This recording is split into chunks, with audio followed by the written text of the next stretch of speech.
গোসাইগাঁৱত অস্ত্ৰ উদ্ধাৰ ৰাইমনা ৰাষ্ট্ৰীয় উদ্যানৰ পৰা ৬টাকৈ বন্দুক উদ্ধাৰ ৰাইমনা ৰাষ্ট্ৰীয় উদ্যানত বন বিভাগে অভিযান চলাই উদ্ধাৰ কৰে মাৰণাস্ত্ৰকেইটা বন বিভাগে ৰাইমনা ৰাষ্ট্ৰীয় উদ্যানৰ ১০ নম্বৰ ৰাইটত নিশা অভিযান চলাই উদ্ধাৰ কৰে মাৰণাস্ত্ৰকেইটা গভীৰ হাবিৰ মাজত গুলিৰ শব্দ শুনা পাই বন বিভাগে অভিযান চলাইছিল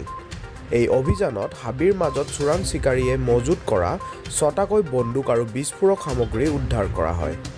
উদ্ধাৰ হোৱা অস্ত্ৰসমূহ চোৰাং চিকাৰীৰ আছিল বুলি জানিব পৰা গৈছে উদ্ধাৰ হোৱা অস্ত্ৰসমূহ হৈছে হস্ত নিৰ্মিত বন্দুক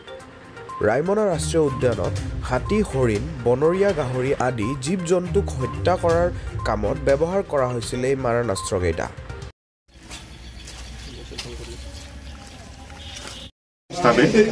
পেট্ৰলিং যোৱা সময়ত ৰাতি নিশা মানে গুলি শব্দ শুনা পাইছে চ' সেই গুলি শব্দটো ফ'ল' কৰি গৈ আছিলে তাৰপিছত সেইটো সময়তে সিহঁতে বাকী কিছুমান মানুহ কিবা আৱাজটো শুনা পালে সিহঁতে আৱাজ শুনি সিহঁতে ফ'ল' কৰিলে সেইটো সময়তে কি হ'লে এই মানে দুষ্কৃতিবিলাক এজনে দেখা পালে আমাৰ ষ্টাফকেইটাক তাৰপিছত সিহঁতে চিঞৰ বাখৰ কৰিলে চিঞৰ বাখৰ কৰি শুনি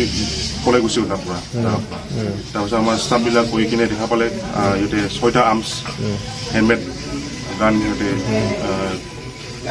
হৈ কিনে পলাই যায় লগতে আপোনাৰ এমিউনিশ্যনো পোৱা হৈছে এইটো লগালগ ষ্টাফকেইটা মানে চিজ কৰি তাৰপিছত এইটো আহাতে এইটো আবেলি হৈ গ'ল এতিয়া আমাৰ ৰেডছত আনিলে আনি কিনে আমি এইটো চালোঁ চাই কিনে এতিয়া কেছটো আমি ৰেজিষ্টাৰ কৰিলোঁ আজি কোৰ্টত জমা দিম আৰু জমা দি কিনে এইটো